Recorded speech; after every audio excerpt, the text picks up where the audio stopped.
welcome to the Everyday Board Game Podcast with your hosts, Daniel. And Daniel.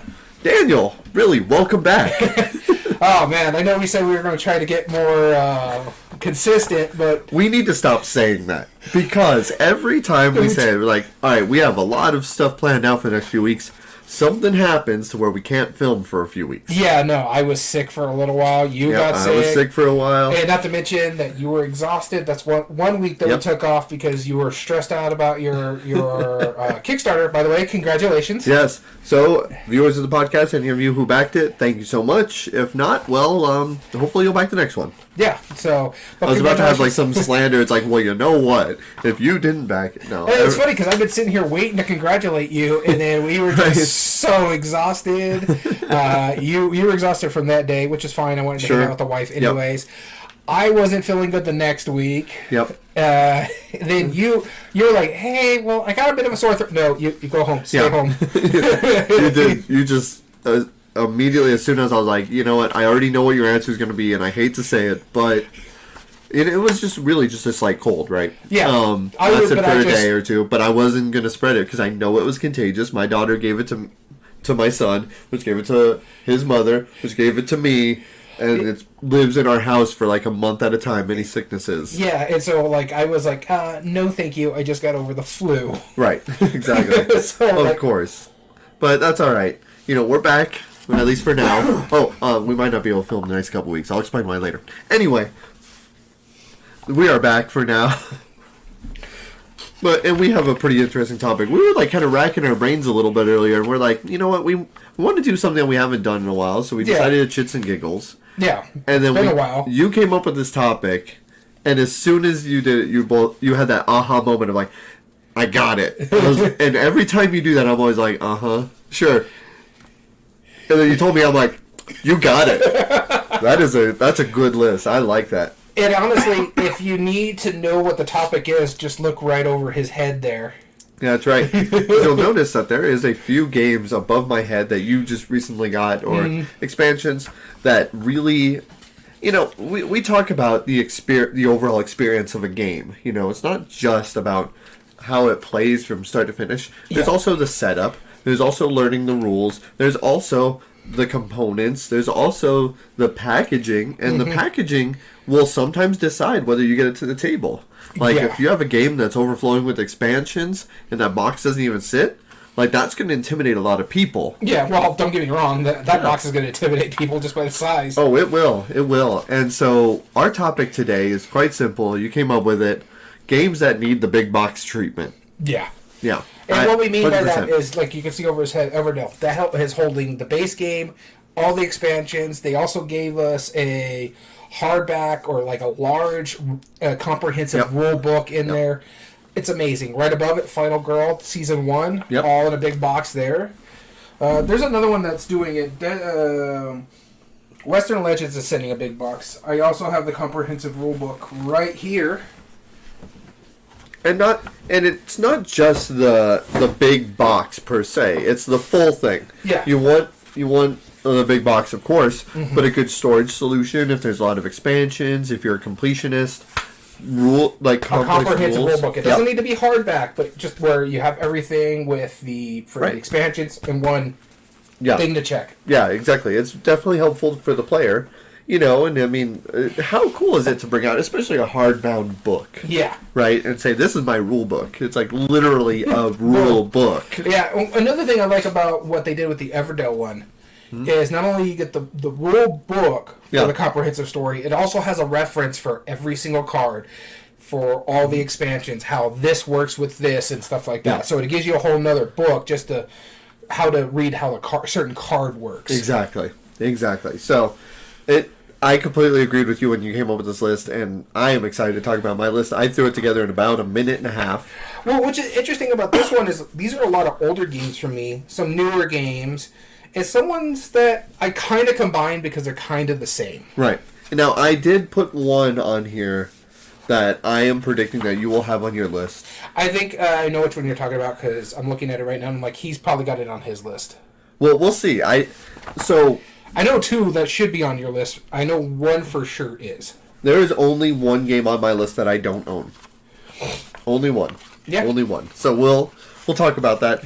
And I think you'll be surprised by it, actually. Yeah. So, my number one, wait for it. You'll see. It'll make more sense when I explain it. So number one will shock you. Your number one will shock you. Wait till the end.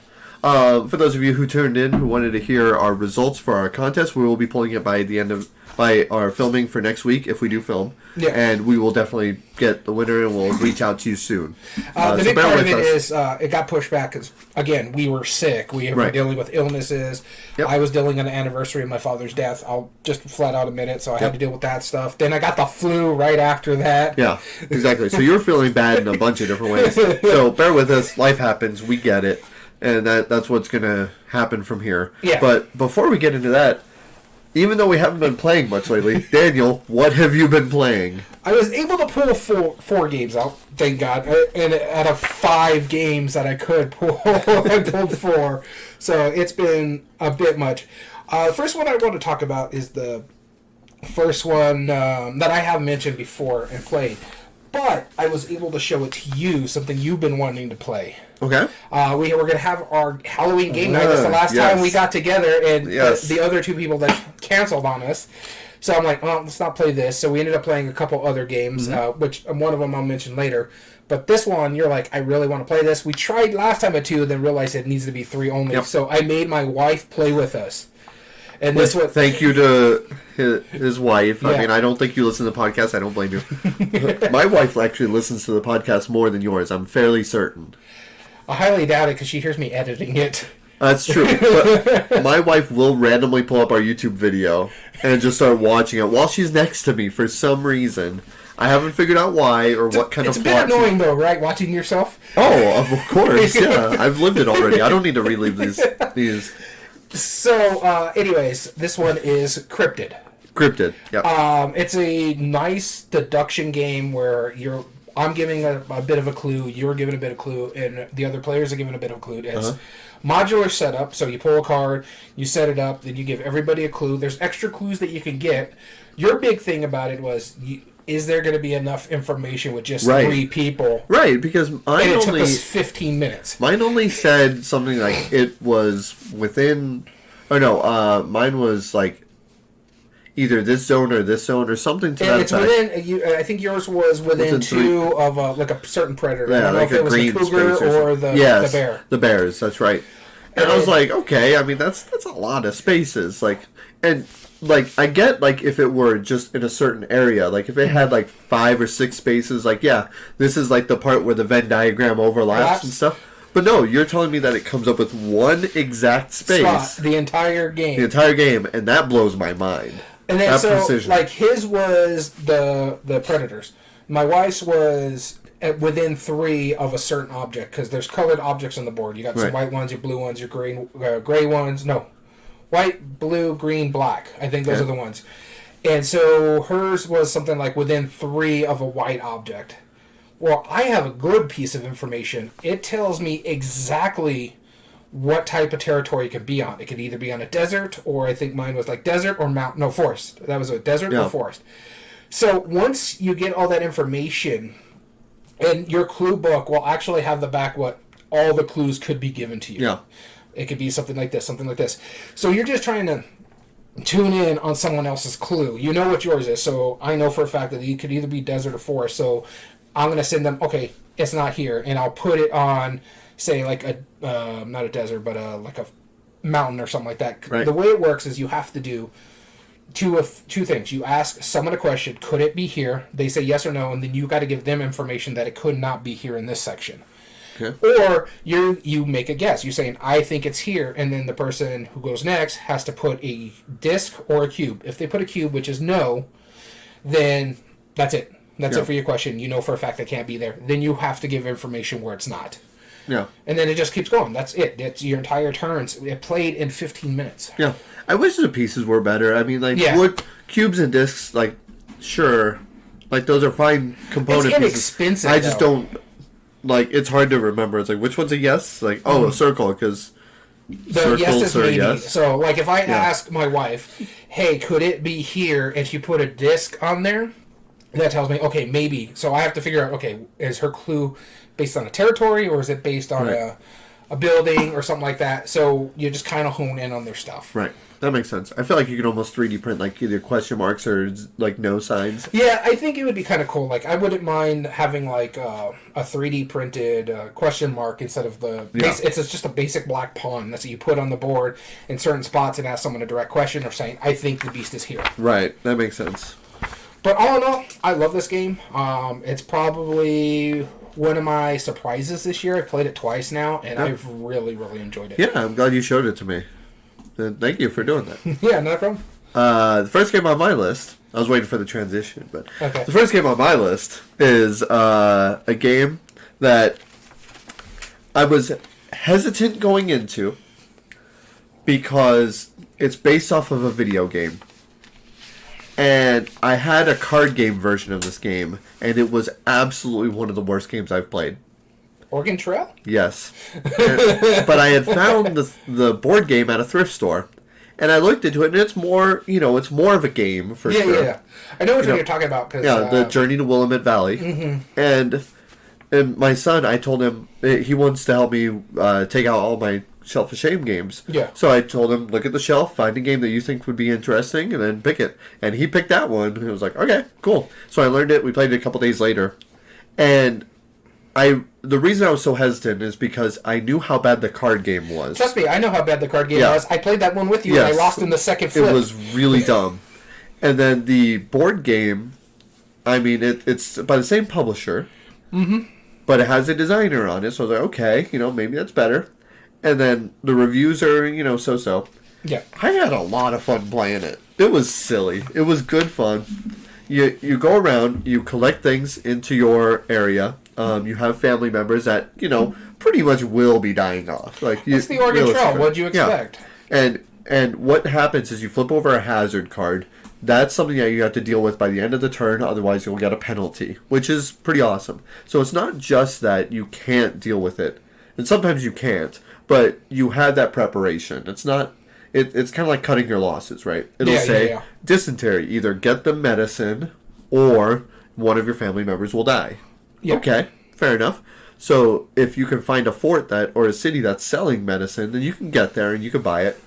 Or you can just let them die, Or, you might not be able to make it because other people are moving around you. Yeah. And the way that you're laying out the tiles determines what other people go through. Whether they have to cross rivers or go through snow areas, which, if you don't have winter clothes, all of your family lose health, Yeah. And there's a bunch of different, variables to it, and you can go hunting. And it does something that I actually quite like. It has the numbers 1 through 6 on your board, on the bottom. And when you choose to go hunting in, a forest area... Yeah. One of the players picks up a card, and it just has a number from 1 to 6 on it.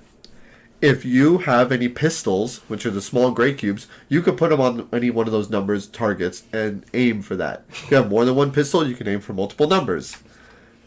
However, if you have a shotgun, which is a much bigger gray cube, you can put it between the two numbers, and it would count for either of them. So I could put it between 3 and 4, and if either a 3 and a 4 is the number, you get the food. So you can start building up an arsenal as long as you had room in your wagons. Hopefully your family members have died by then, and you have plenty of room for shotguns. Because you could be... I just imagine a tank with 6 shotguns, and you're pulling a string, and they're all firing in every direction. It's so ridiculous. And it's genuinely pretty darn funny. Me and my son had a good time playing it. We will definitely be playing it again. I'm going to be keeping it in my collection. I don't know how long it'll last, but maybe it was a good thing that I went in with such low expectations because I genuinely enjoyed it when I played it. And that was Oregon Trail, Journey to Willamette Valley. That's interesting. I remember the card game. I hated the card game. The card game was garbage. I died of dysentery on my second turn. Yes. I was literally, I flipped the card. You died. Well, it's I understand they're trying to... the gravitas of that. It's trying to do that, but at the same time... It's completely arbitrary. There's no choice in it whatsoever, and it's frustratingly bad. Yeah. It's and you just had to keep going and going and going, and I'm just sitting there watching you play a game that I was playing. Yeah, that you were playing for the first minute. Yeah. I don't know. That card game was bad. It's funny. I was just looking at my collection over here, and I thought of an idea for a different topic. Wow. Okay, we'll write it down. We'll come back to it. All right, so my next game on my list is another game we played that day that you showed me. It's a roll and write by Bruno Cathala, of all people. This one is Trek 12 Himalaya. Oh, yes. I actually enjoyed this one. I want to play it again. I do want to play the campaign, the solo, all the aspects of it, because it's simple. It's quick. You just have to put a group of numbers or...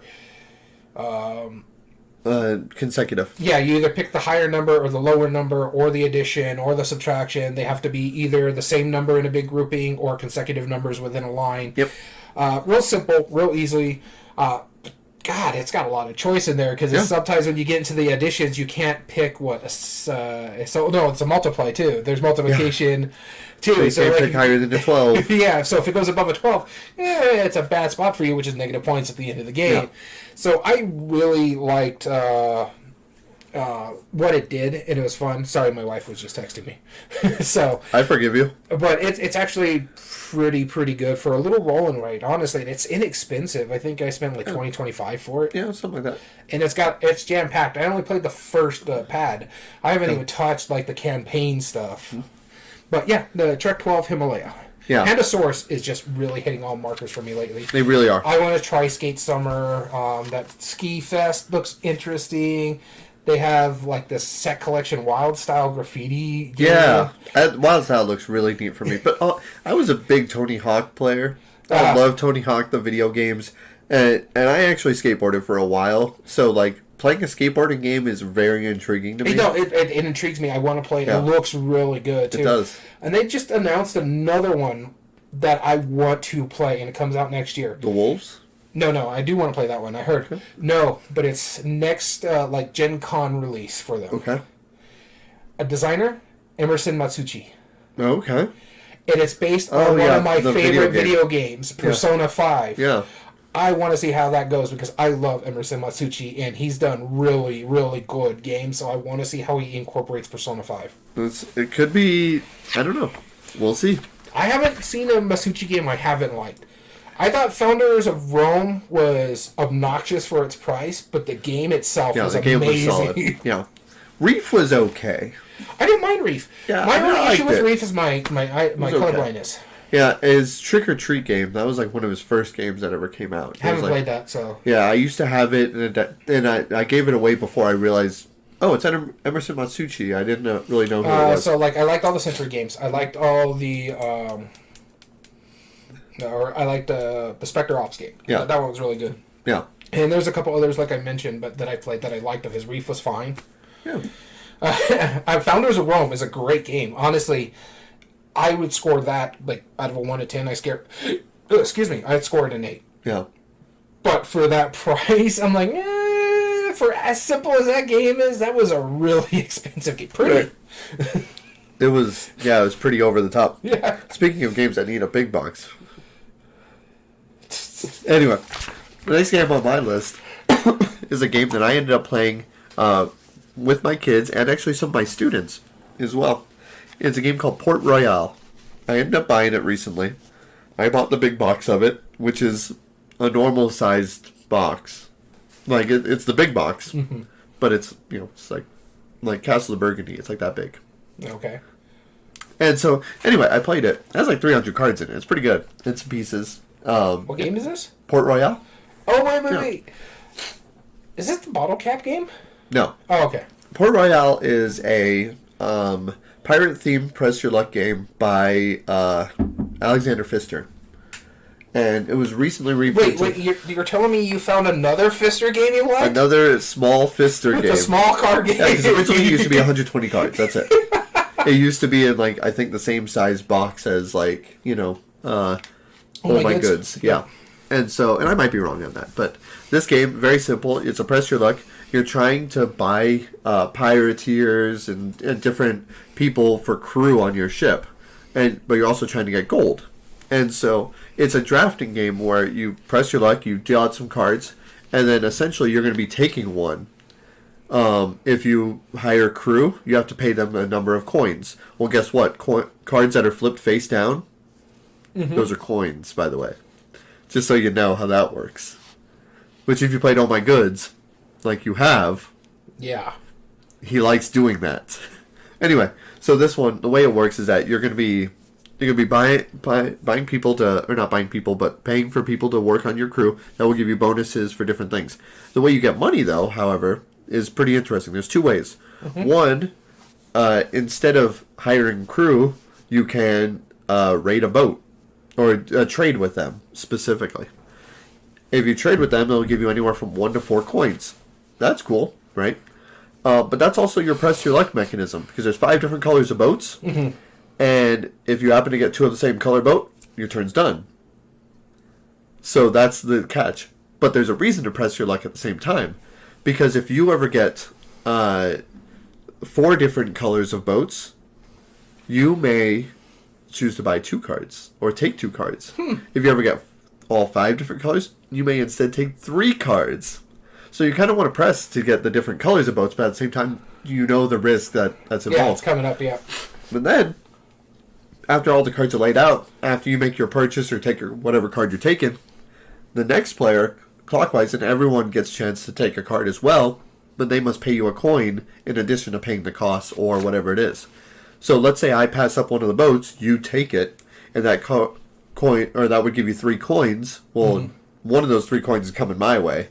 So I'm going to get money in the same way. Yeah. So there's some wheeling and dealing a little bit. But then the certain ones, like they might give you a bonus for taking certain color boats or trading with them.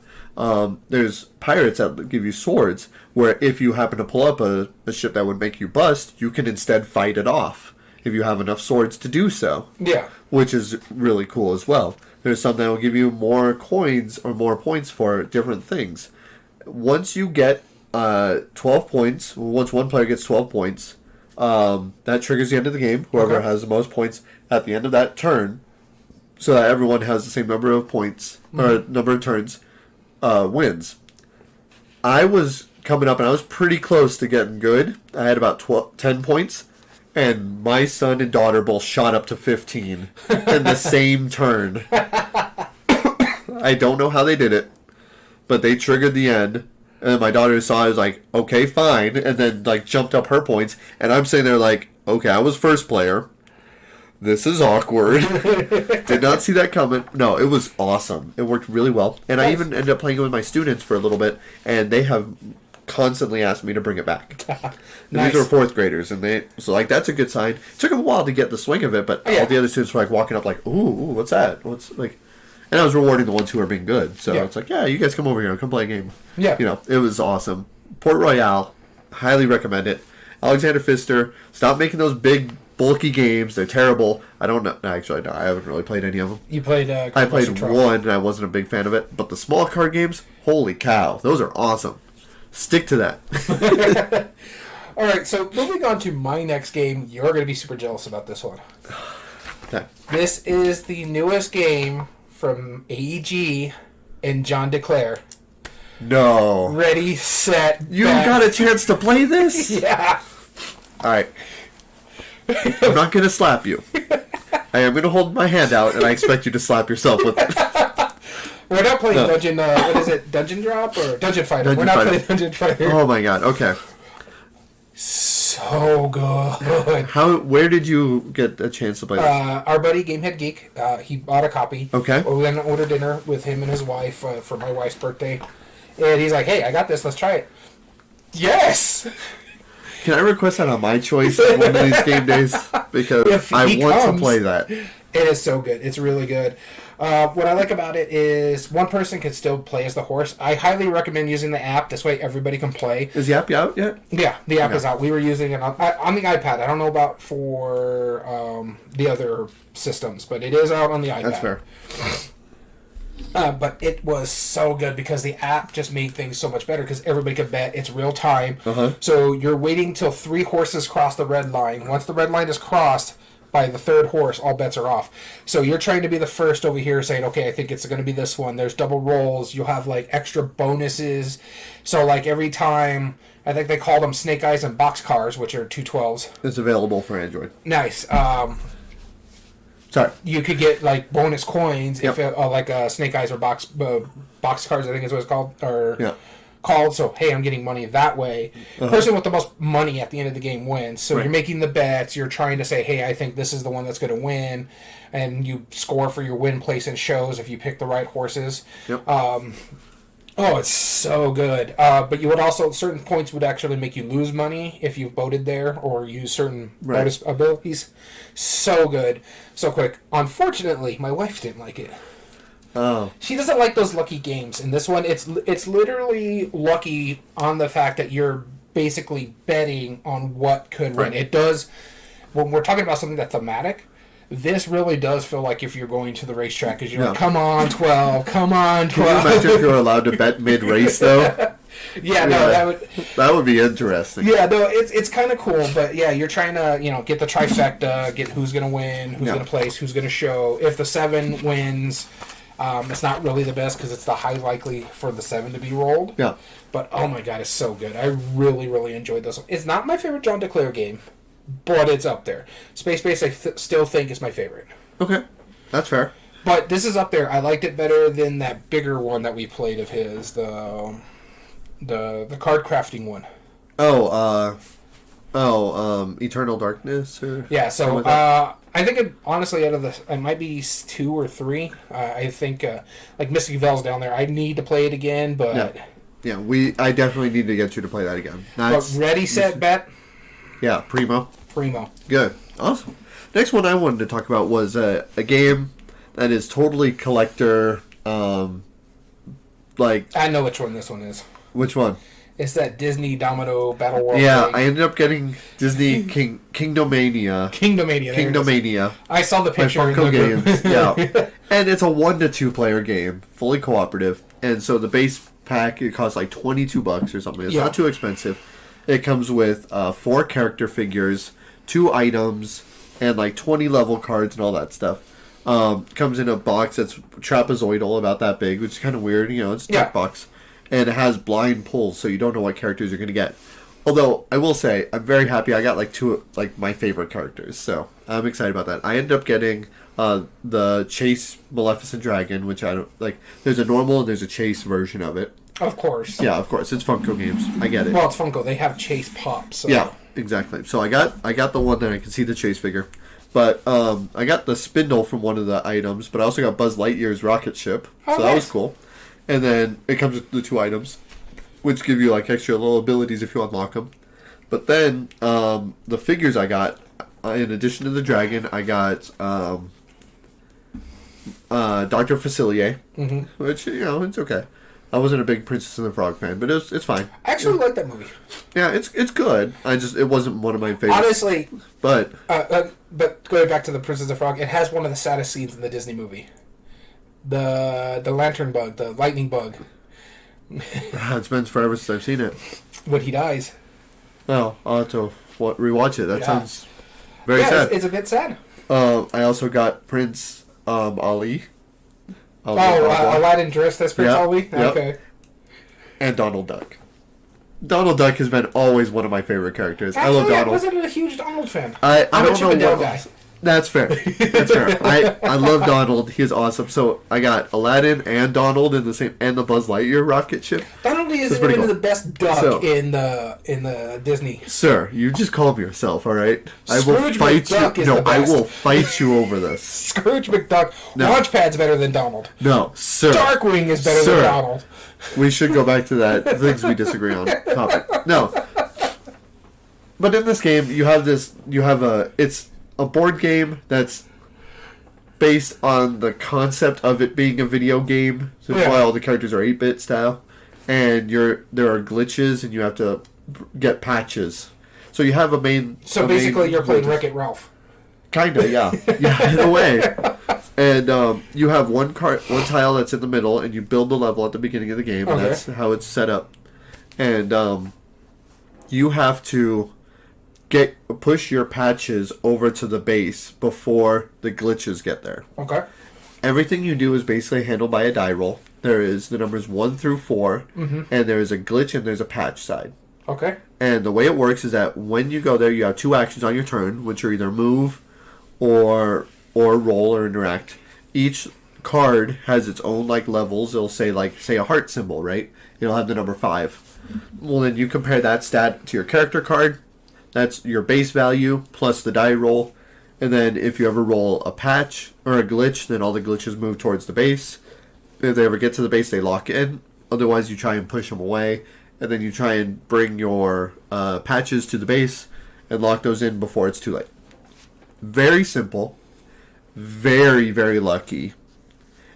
I ended up beating it in 5 minutes because I just rolled really lucky. There was not a single roll I failed.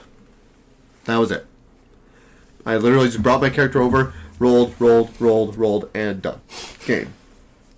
Is it even a game at that point? It's made for 6+. Oh, okay.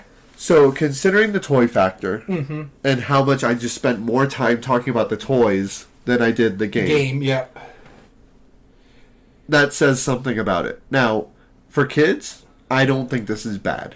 Like, cooperation is always a good thing. Teaches them to enjoy their favorite Disney characters. There is those special edition characters you can get from the balls and stuff. There's like glitch characters that are like all blue and stuff. Okay. So, okay, fine.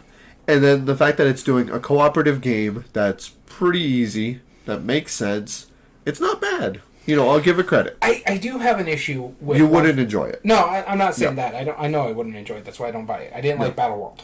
Yeah. Battle World this is better than Battle World. Yeah. My issue is you said it's rated, 6+? Yeah. They made a gacha game for kids. Uh-huh. I have issues with that. Pokemon. I don't.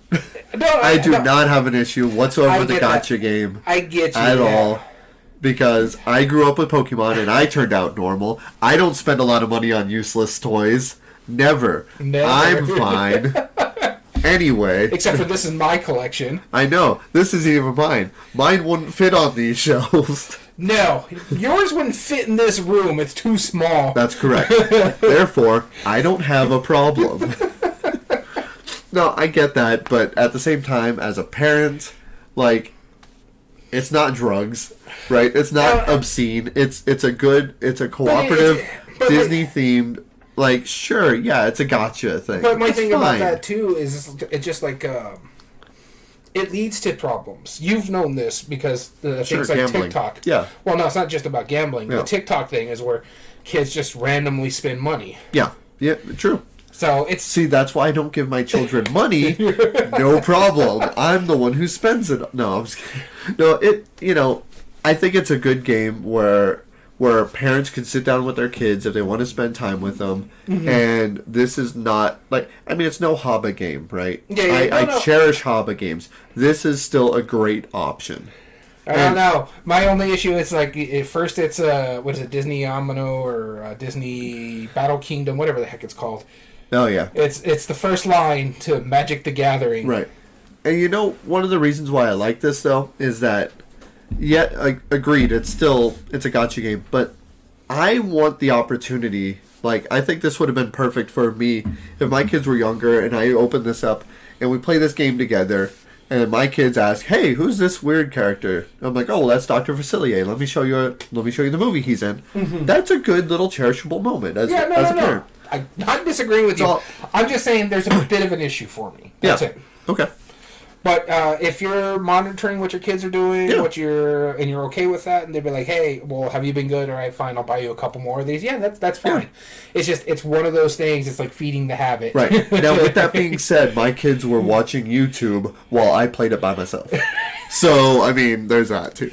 Speaking of playing by yourself, the next game on my list is a solo-only game. It's right above your head. I played this around Halloween time. I hope I aimed right. Yeah, you're close. Yeah. It's horror tropes, everything about it. So we don't use that language on our podcast. Oh, sorry. And it's all about the big horror trope for slasher films, the final girl. Oh my god, I played this twice. I've won one, I've lost one. Yeah. So the dice are mean. Yes. In this game. Yes, they are. But it's so good. It's real simple. What's interesting about it is I have the playmats in there, so they're a little bit bigger. But if you just have the base set, the lids of where they come are your boards. Oh, yeah. So, like, when you take them out, you pull the magnetic strip off, and then that's your board where you're playing with all your pieces. And then the other one is, like, the hunter board that has the time clock and all that. Yeah. I have the playmat because I went with the all-in. Yeah. Oh, my God, it's so good. It is really, really good. For a solo game, it's 30, 45 minutes. The setup and the teardown for such a small game is still a little bit higher than I would like for a solo game. But I can get over that just because how good this game is. Like I said, I played twice. I played the first day, and I'm like, oh, God, this is good. And then I played... we were supposed to record. That was right when you finished your Kickstarter, and you're like, yeah, no, I'm not feeling good. Just can't do it. And the wife was like, I'm going to go get in the soaker tub. I'm like, set up another Final Girl and play this one. Let's try this so again. I ended up playing it, and that's the one I actually won because that one was a little different. But the two different campaigns I did Hans with Camp Lake, whatever it's called. Camp Happy Trails. It actually has the name on there. I played that one because that's the one that just came with it, and I lost. And then I played Poltergeist in Creech Manor. That one was different because you can't fight the poltergeist. You have to escape with a certain character. Yeah. And so it made it where I had to make sure I was fully healed. And so, like, okay, I can't fight the creature.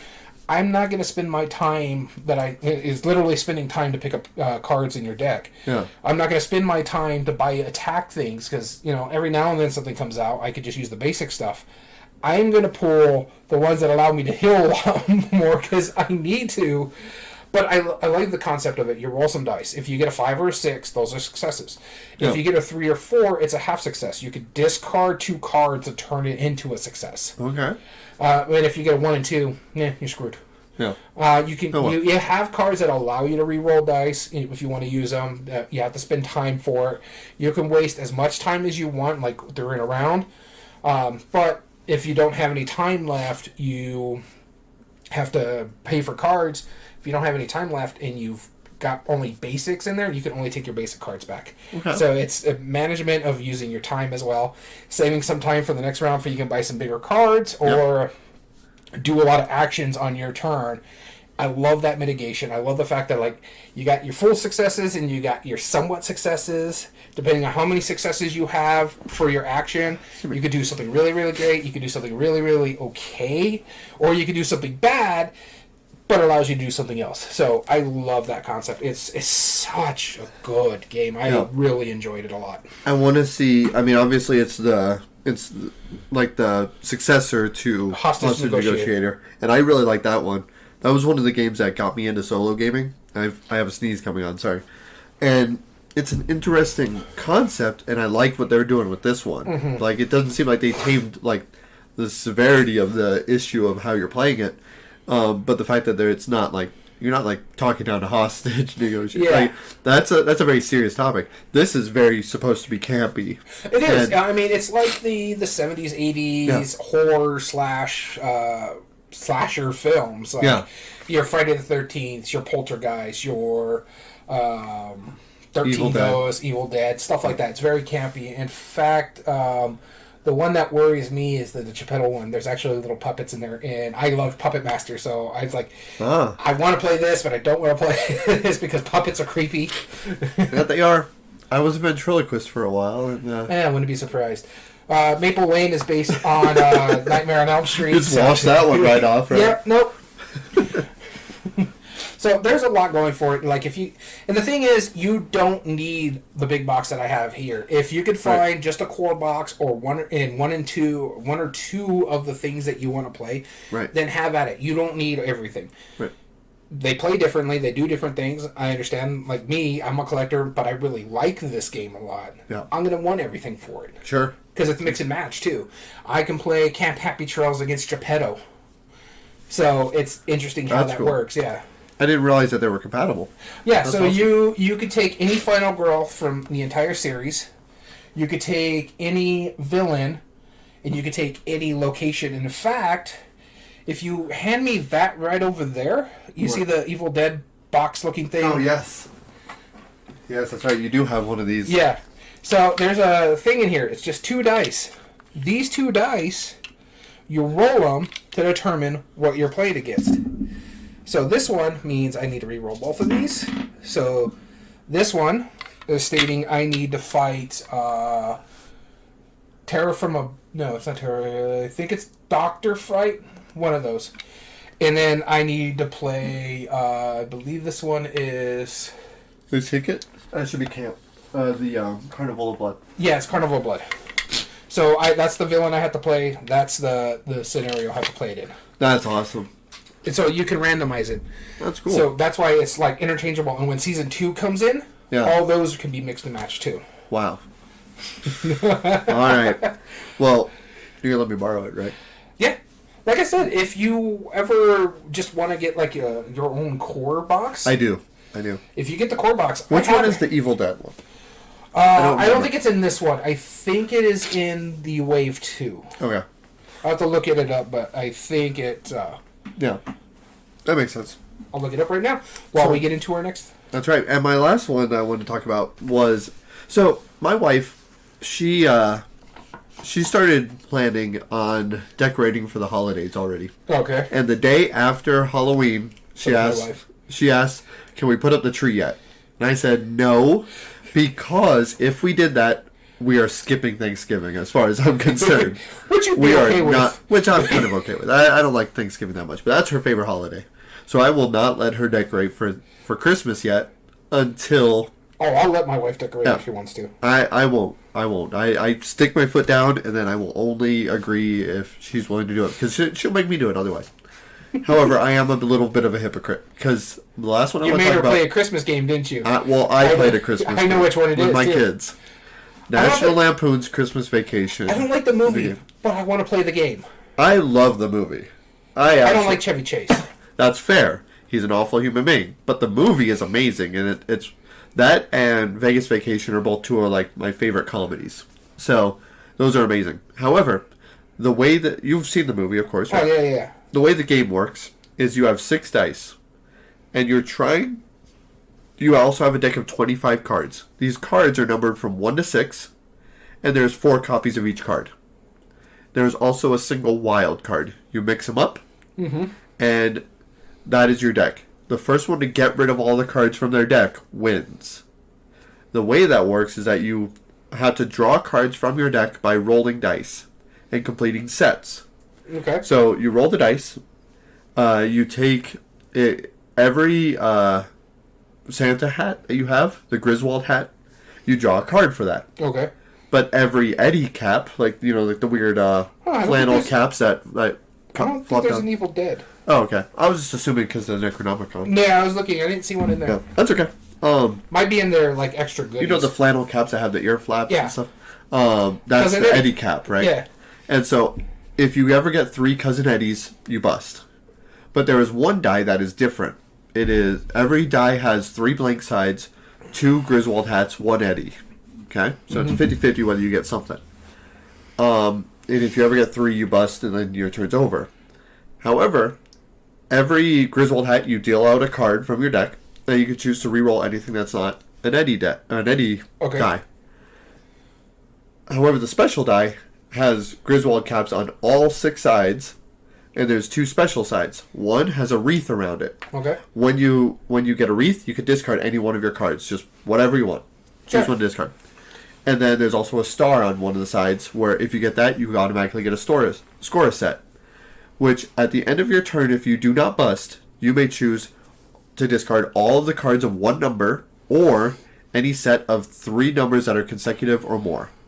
So, like a 2, 3, 4, or a 2, 3, 4, 5, 2, 3, 4, 5, 6. If you happen to get 1 through 6, that's a really good deal. You can discard all 6 of those cards. So you can potentially discard multiple sets and press your luck through it, but you're risking it getting those Eddie dice every time. Yeah. But at the end of your turn, you automatically get a stop and then discard either a set or a run of numbers. It's a very simple game. I've not seen before where rolling the dice lets you draw the cards that you are eventually trying to get rid of in different ways. Yeah. That's how it looks good. But there's a lot of different ways to do it. But one of the best parts about it, it plays, I think, 6 players, 5 or 6 players, and there's 25 cards for each player. The cards are flimsy. They're just like all the other Funko cards. They don't shuffle well. They don't deal well. That's fine. That's not bad. It's a $20 game. It's really inexpensive. Yeah, no. You can find it in Target. Yeah. There's a board where you discard all your cards to. We were talking about it when you were mentioning that you bought this game. You're like, hey, guess what game I just picked up? And you somehow nailed it. Because I had just saw it at Target. So the components, though, you have the board. You have like 150 cards, up to the 6 players. 6 custom dice. And you have the moose mug to roll as the dice cup. It's so good. It's so honestly, good. I'm not going to lie. I want to pick up a copy for myself. It's good. It's actually really a fun game. I mean, it's really simple. Like, if you like games like Zombie Dice and all those simple, Prospero Hall, they have more hits than misses with me. I think I've only disliked 2 games, maybe. Now, I don't know if it's Prospero Hall. It didn't say it on the box, but it is from Funko Games. Well, Funko Games is Prospero Hall. They haven't had any other designers that I've seen any announcements for. Exactly. So that's why I wonder about that. In fact, you probably look at the back. It probably says Prospero Hall. It doesn't. Oh. I double-checked that. And at the time of me purchasing it, it was not on Board Game Geek, nor was it on the Funko Games website. Yeah, actually, I didn't see it on the website. That's probably because it's a Target exclusive right now. Probably. Though I was showing him off camera because they announced 4 new Christmas holiday-themed games. Yeah. Vacation is one. Yep. Another one is Lilo and Stitch Merry Christmas for a younger audience. Sure. There's also a Disney Mickey's Christmas Carol. Yes, which is also at Target. I want to pick up that one. Yep. Because I love it's cooperative tile laying. I love anything Christmas Carol. To the point, I actually have a Christmas Carol card game right there. Yep. Up there on my shelf of shame. Goes to Christmas. I don't know if it's any good, but I saw it and I picked it up. Yeah. And the one I was showing him, Planes, Trains, and Automobiles, which is one of my favorite movies. Agreed. Same here. I've heard it's just basically a Mills Bourne ripoff. Which one? Mills Bourne. The racing game from 100 years ago. I have no clue. All right. Well, then you're in luck. Mills Bourne. Anyway, we'll look into it. I'll probably pick it up because it's $9. So. And it's Planes, Trains, and Automobile. Yeah, that's right. Yeah. I'm a huge John Candy fan. I am too. I love his. I have Uncle Buck in The Great Outdoors. Uncle Buck is one of my favorite Christmas movies to watch. Yeah, absolutely. Yeah, I don't. I will buy it. We'll play it. I promise. All right, let's get into our topic today. Yeah, we're a little off topic, but it's been fun. It's been a while. Yeah, it has been a while. That's right. And we only had a few games considering it's been a while, but that's fine. Life happens. We're going to get into our list. Games that need that big box treatment. And each of these games, I'm sure we're going to explain why they need the treatment later on. We have each picked 8 games that fit our criteria. And we'll explain. Quick movement here, but... Yeah, that's fine. I made my predictions on my list. And we're going to flip the coin of doom to see who begins. All right. Anything before we begin? No, wasn't that tough of a list to make. In fact, we just pulled it out of our backsides. Yeah, it was really fast. All right, here we go. You go first. All right. So my first game on my list here is the one that I just transitioned and moved because I think what I had originally for 8 needs to be on higher on this list. Okay. So this one is, I guess you could say it's kind of a legacy style game. But they have, 2 or 3 expansions for it now, and there's no way it's all going to fit in that box, and that's Detective. What is it? Modern crime board game. I like Detective. I still have only played the first scenario. I like what it's done. I do want to pick up the 2 expansions for it so far, or 3, because I know there was the Digging Deeper, and then there was one other one for sure. There was a blue box, but it's a standalone. Like a small mini standalone. Yeah, no, I get it. Still, yeah, but Digging Deeper is definitely an expansion. But I want to put it all in one box. Even if it's a standalone expansion, I think it's this way, big box treatment like Everdell or Final Girl. Put it all in one box, make it more concise instead of just throwing everything in one box and have to, wait, is this the expansion stuff? Or wait, no. This way, everything has their own position. Because that's the big thing about the Everdell box, is everything has their own spot. You separate the cards. They have little standees that tell you this is for this expansion, this is for this expansion. Yeah. You have everything for the boards. Okay, this is for this expansion. All your player characters have a spot. I love that sort of stuff because it makes setup so much better. Right. That Detective would need that. Okay. I don't disagree with that. So hear me out on this first one. I think the Century Spice Road trilogy needs a big box that would have the full panorama on it. As one box, because if you lay out all 3 boxes, they make a panorama. Mm-hmm. But except for the home editions, the first two do. Yeah, the third one doesn't. Specifically the Spice Road ones, Century. But the reason why I think this deserves a big box is because those games are combinable to make one bigger game. Yeah. And so, of course, that big box, sure, you'd want the same panorama on it. Honestly, you could just sell me the box itself. Right. It would be pretty... Yeah, exactly. And then the games could be totally separate. You keep the games in there. They have their own spots. Thing. Yep. A lot of them don't need the extra cubes. They don't need the extra bowls or anything. So you could have it actually be a box, maybe twice as large as the normal box, you know, and have all three components. Yeah. That Century, Spice Road, and Eastern Wonders and New World, those all need to have one big box for the trilogy. In my opinion, I am surprised you did not fight me as hard with that. So I'm like, literally, you would just take the boxes and just like take out the middle parts of the boxes. Like, that's really kind of what you're doing, right? Yeah. But I have thought, though, if you took out all of the duplicate components, I bet I could fit that in one box. Probably, especially like the bowls and stuff like that. Yeah, the bowls, the coins, the one set of cubes, and then the cards, the boards, like tiles. Just individually bagged the cards for each expansion and their own thing. Yeah, yep. I bet you could. Because my number 7 is Century. Yes. All right, so we're not even going to flip for that one. No, it's just... Wow, okay. I wasn't expecting that crossover. It's Century. No wonder you didn't fight me over it. Specifically, for me, I put the Gollum edition, but honestly, I left it where I just said Century. Both the editions deserve a big box. This way, instead of having 3 boxes, you just have one big box, and you can pull out what you want, because they're all interchangeable, as you were mentioning. I can combine the first game with the third game, or the second game with the first game, or all 3 together, however I want to do it. There's 7 total games between them. Yeah. So, put it in one big box. I mean, they made, 504? That's all in one box. These are 3 great games. Let me have it in one box. This way I just... All right, I want to play something simple. Let me grab the first one. Okay. You know what? I want to play a worker placement game. Let me grab the third one. I want to play a pick up and deliver game. Let me grab the second one. Hey, let's combine these. It's endless, and it's just so much easier to be like, okay, let me just grab this one. I'll play this one because it's so quick. Yeah. But I want something with a little more gravitas. Let me pick up all 3 and play it. Right. So I really, really enjoy these games. I mentioned it earlier. Emerson Matsuchi. Yep. I love his game style. Give us a big box. In fact, as big those games are, it'd be like a normal sized box. Yeah, you can get the right box. Right? Yeah, it'd be easy. Yeah, so I agree with you. My number 7 is Century. All right, my number 7 is also one that I have bought large packaging for because there is no solution. In fact, so much like even regardless of the big box or not, I hate the box that it's in, and this is Funkoverse. Because I don't like games with windows on it that have boards because you have to put the board underneath the tray, the insert, and that's just frustrating. So I ended up buying one of these large, like it carries Christmas ornaments. So if it's Funko, so they're collector items. Yes. Yeah.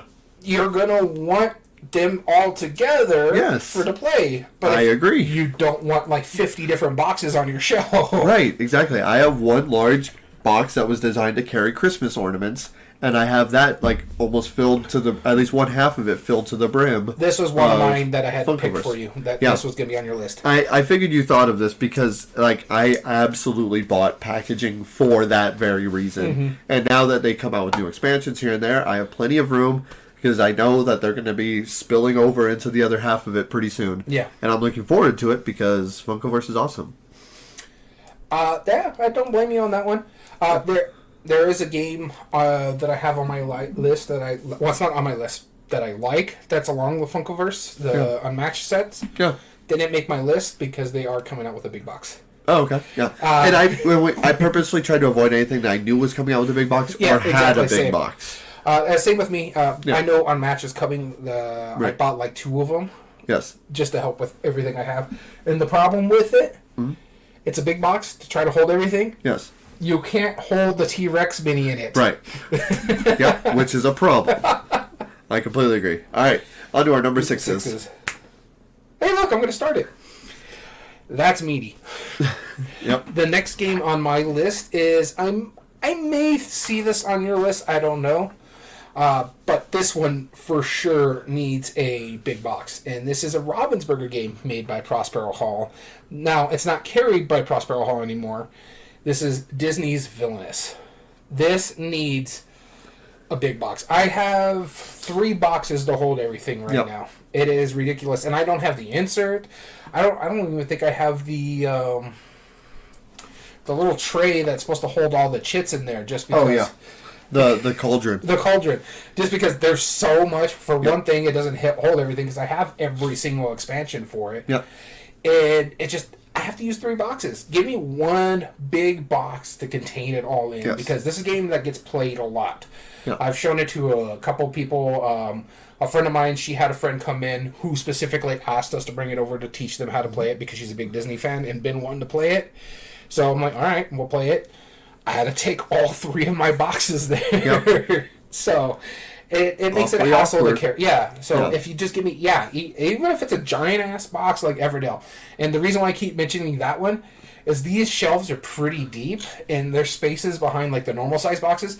That goes all the way to the end of the wall. Yeah.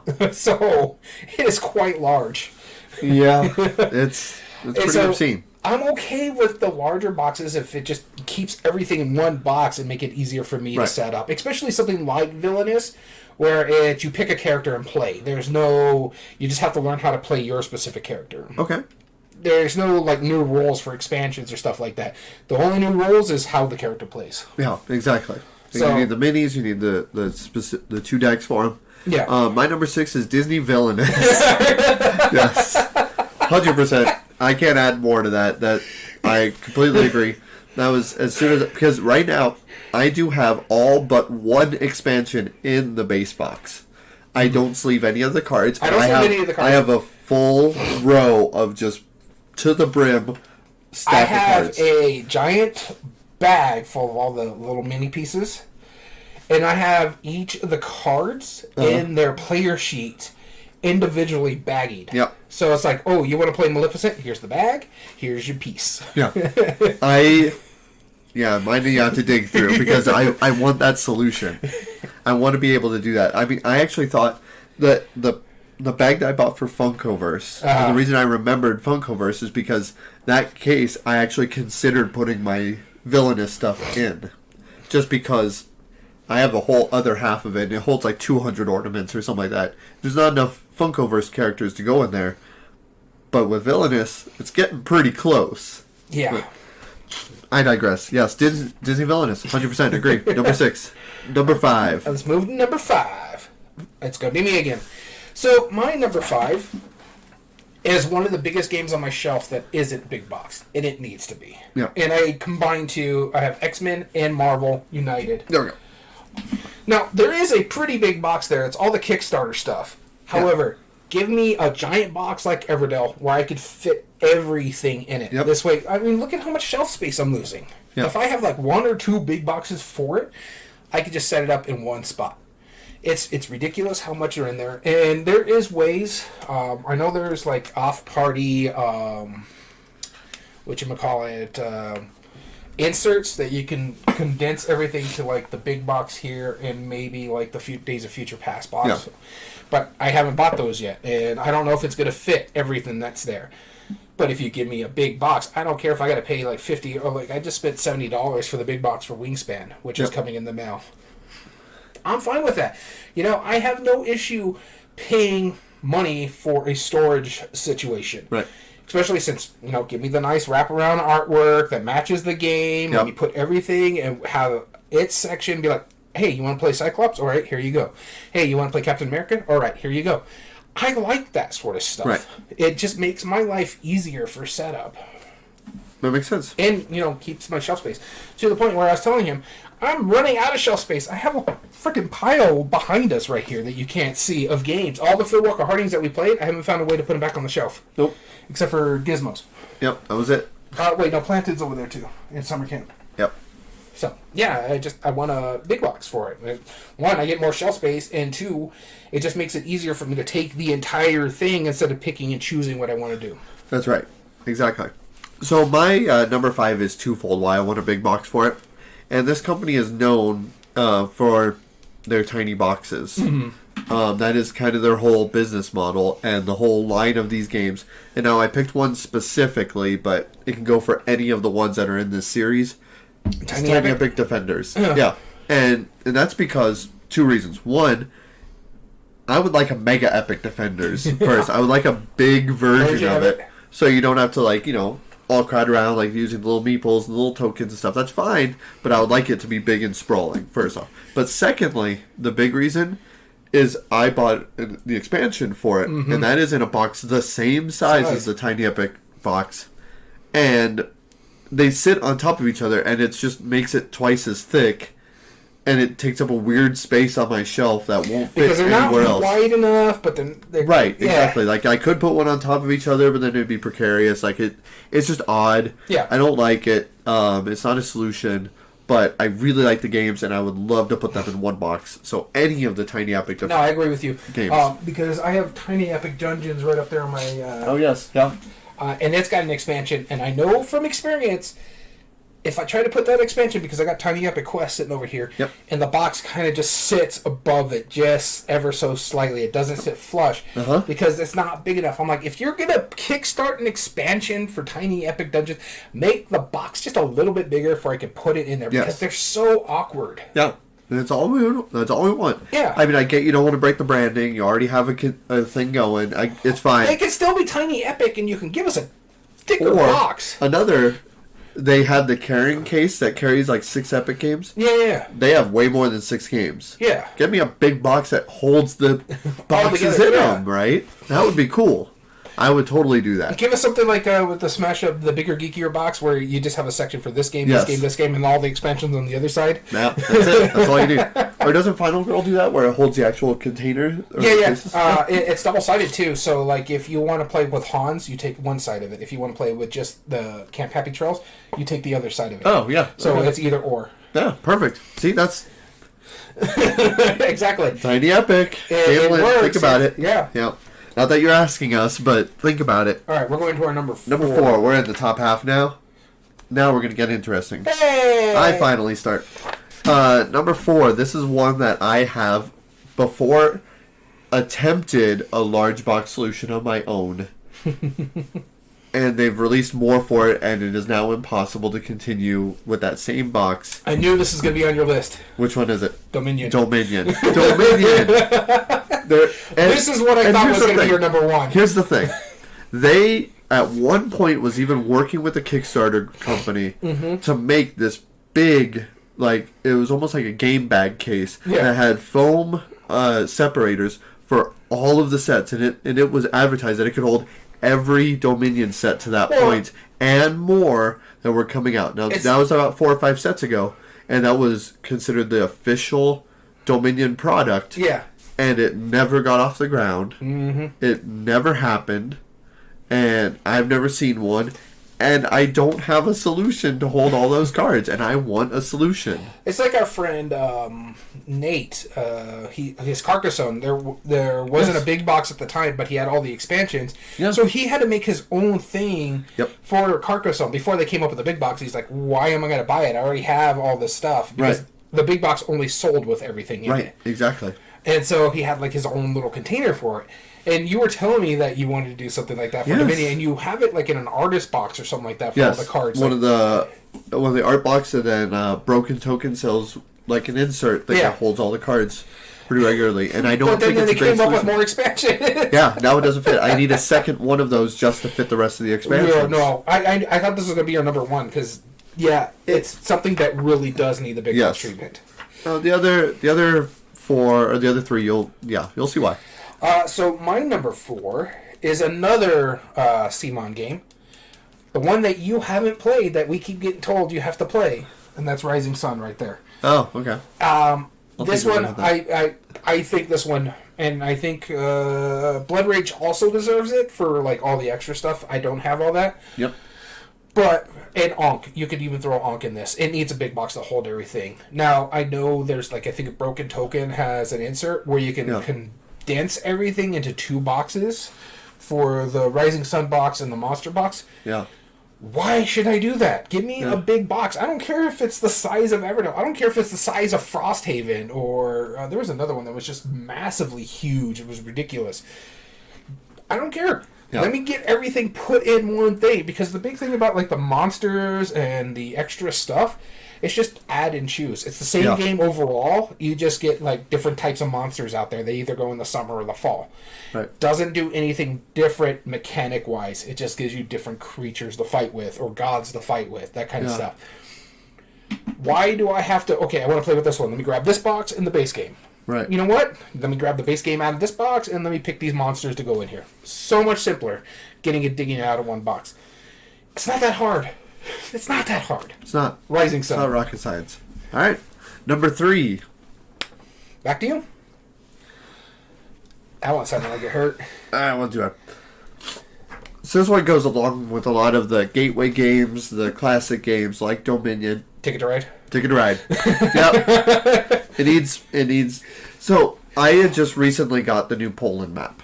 Okay. Yeah, I saw that picture. Awesome. Yeah. Yeah, and so I opened it up, and I was like, sweet. It's about half the size of a Ticket to Ride box. So all right, it has the board.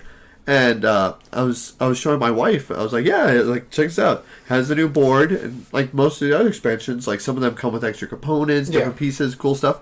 And we lifted out the board, and it was a single deck of cards.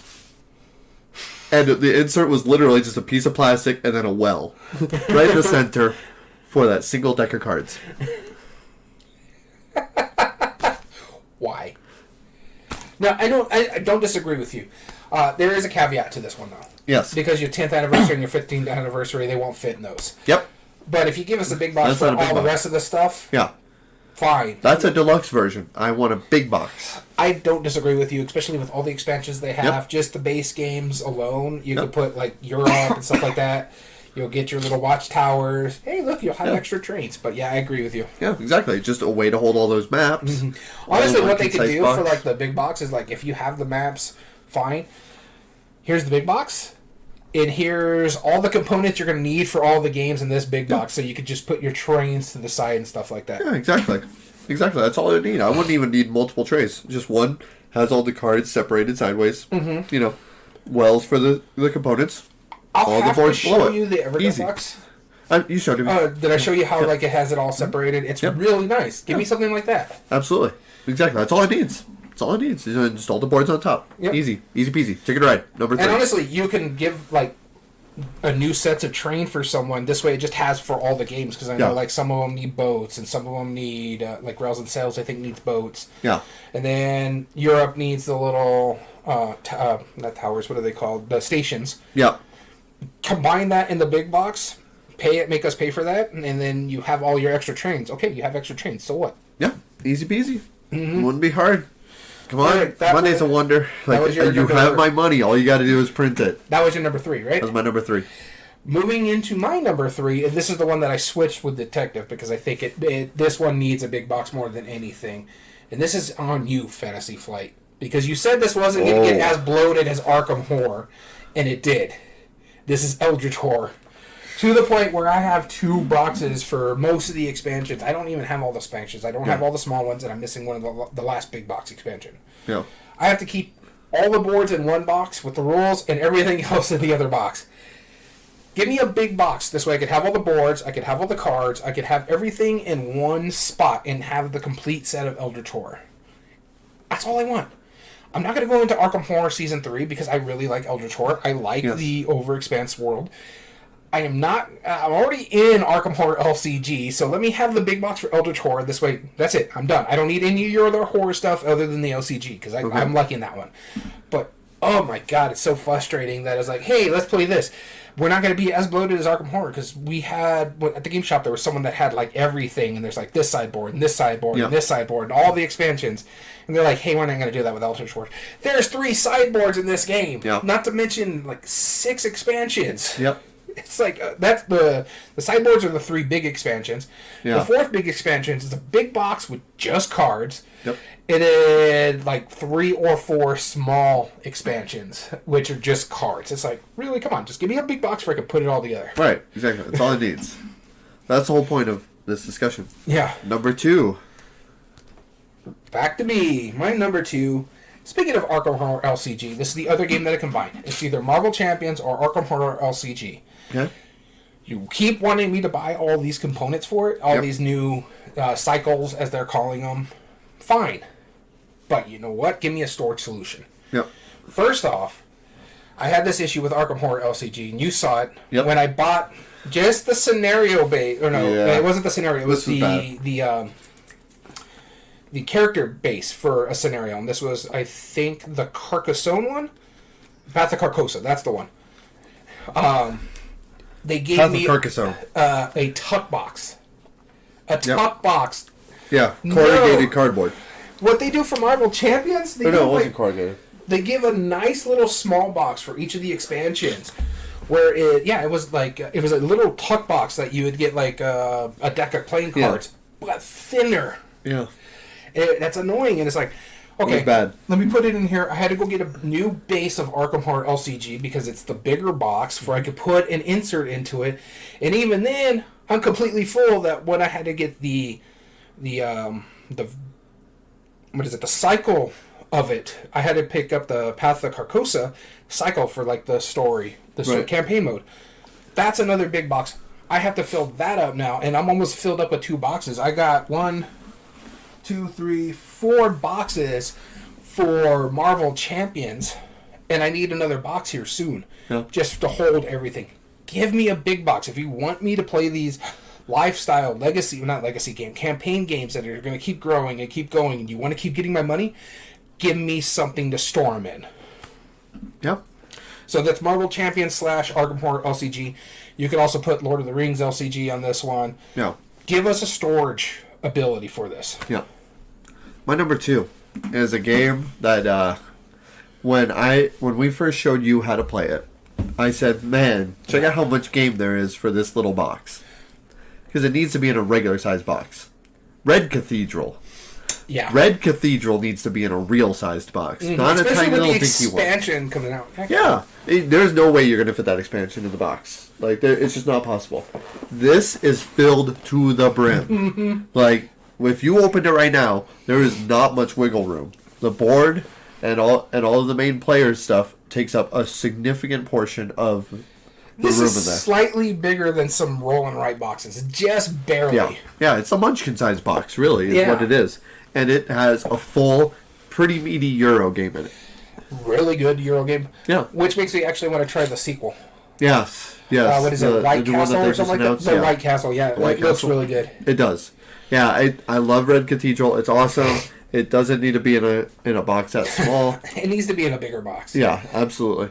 There was a dollar store little jewelry bead container thing that my friend has, and it works really well for it. But one makes the box sit about half an inch off, and then on top of it, it's square. So you have to really dig for some of the components. Yeah. And it's not a good solution. He shouldn't have to do that. Again, Red Cathedral, my number 2, hands down. I don't needs disagree. a big box. It's along the same lines of the West Kingdom stuff, Paladins of the West Kingdom and stuff like that, where he was just doing these small boxes. He's like, hey, here's the next Kickstarter with the expansion. Let's do a big box. It's not a big box. It did give us the big box treatment. I'm not going to deny that because it has inserts and stuff for it. But it's a Ticket to Ride size box to hold everything plus the expansion. It's yeah, you gave us some inserts, which is nice, and I agree. But don't start with that's what the reason why. I'm surprised that wasn't on your list. It's because they made the big boxes for them. Okay, I didn't realize that. So all 3 of those, the Architects, the Paladins, and the Viscounts, those are the big boxes. That's right. Okay. Yeah, that's why. Okay. And then the new ones, the Wayfarers of the South Tigris and all the South Tigris stuff. Yeah. They're all those size boxes now. Good. You see, you learn from your mistakes. Yeah. And our number 1. All right. Starting with you. Okay. So, this is the one you're going to hate me on. Of course. Because this is the only game that I don't own. And you do. That I think needs a big box. Which it technically has a big box already. In fact, I know it has a big box. That's already a really big box. But it needs a bigger box. Everdell? Everdell. Oh. You can't fit the tree built. You had one job in that big box. I don't care how good the game is. The game is fine. The game is good. You You made a tree that's supposed to be built, and you gave it this mega epic, obscenely large box, and you still have to dismantle the main piece. No, that needs a bigger box. I'm sorry. The first thing you showed it, when you showed it to me, I was like, cool, it'll finally hold the tree built. We opened it up, and there it was dismantled right on the top. I'm like, no, just no. Shame on you, whatever company. What company? Starling. Seriously, shame on you. How dare you bait this poor innocent man into thinking he has a containment solution to hold a built tree? It's probably still over. It's still over here. That's the plastic, or that's the cardboard. It doesn't matter. It's still there. That's built. If I don't want to move the camera, but it's right there, and that's because it didn't fit in the box. It still doesn't fit in the box. Shame. But shame. Ding ding. Shame. That's the spare. I don't care. You're storing the main one. Collapsed. You know what's funny? Shame. You know what's funny about that? I don't even need that big tree. I can leave it collapse. I know. There is actually a piece from one of the We've discussed how useless the component is. I agree. I'm just saying, if that was your big, like, as far as I'm concerned, that was the claim to fame. It was like, look at this gorgeous game. Everything builds up to the big centerpiece of that massive tree that one gets in the way, and two, you have to dismantle every time you play it. Shame. I will tell you this, there's one cool thing that they did, but you had to buy extra components for it, basically. Uh-huh. But remember how my big complaint was, one of the big complaints was that the goal cards, I just have to lay them on the tree and have to slide them off and look at them. They actually made leaf components for you to put on the tree and stand the card up for everybody can read it. I bet that wouldn't fit in that box. Yeah, it's fitting in it. Okay. Yeah. If only it were built. Well, the leaves are built. Cool. The tree isn't. A lot of good the tree's doing. I'm sorry. Like, and I know, and I don't mean to sound so negative. It's just, as soon as you showed it to me, I'm like, finally, they built a solution. What the hell? What it's in the world? It's a massive box, too. Like I said, it is. You can see how thick it is, but like I said, it goes all the way to the back of my twice wall. as far back. Yeah. It hits the other side of the It is shelf. one of the biggest boxes. I think it's probably the biggest box that you currently have. It's the longest. I think volume-wise, it's the Frost biggest. or Gloomhaven's about the same height as that one. I mean, Final Girl's actually taller than it. Yeah, but I mean, like, volume-wise, it is the bigger one. It's the biggest box you have. Yeah. And it still doesn't have the main piece until I get Frosthaven in. Well, sure. Yeah. Have you seen the... We've actually seen the size of the box. Yeah, we saw it. We know how big it is. But I'm sorry. Everdell, I can't forgive that. That's the one. As soon as that was number one on my list, the first one I thought of when you're like, needs a big box. I'm like, that needs a better one. Everything else about it is made. Honestly, like, I'm fine with it. It has nothing bad against the game. I'm just like, that's salt on the wound. From what I am seeing with the Everdell box, the new Wingspan box is just as thick as it is because it does like what the Viticulture wine crate. Does the Wingspan box let you keep the birdhouse? Somewhat. Like, you still have to take the bottom tray off. Okay, I mean, but the rest of the birdhouse gets built. The base game allowed you to do it. Yeah, true. So see, they know. But you know what's nice about the Wingspan box? Huh. They're giving me another tray for the big box is giving another dice tower because the other one, he's like, hey, if there's wear and tear, let's just throw a new one in there for everybody. No, that's a good idea. Hey, Stonemeyer, you should have designed Everdell's box. Because shame. So, anyways, I was going to say about the Wingspan box, it's about the same, not the same length, it's slightly shorter than it, but it does what the Tuscany box is, where it's split in the middle. That's fair. And, well, I rest my case. I'm sorry. Alright, so my number one that needs the real one. Big box treatment is actually an older game. You and I both enjoy it. We were just talking about it. Because we're about another one trying to get more games to the table type thing.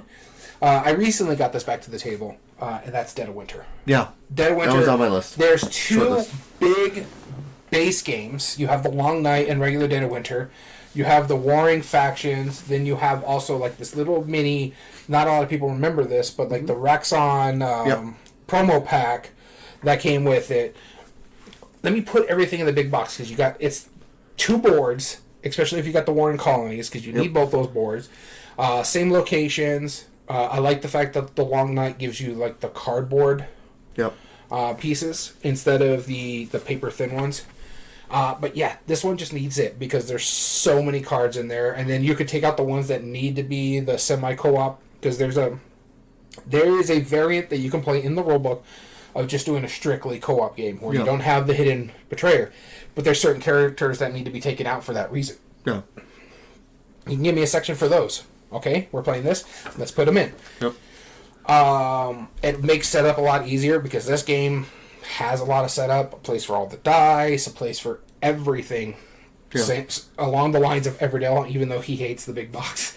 But this one needs it. Because I really enjoyed the game. I probably would never play Warring Colonies.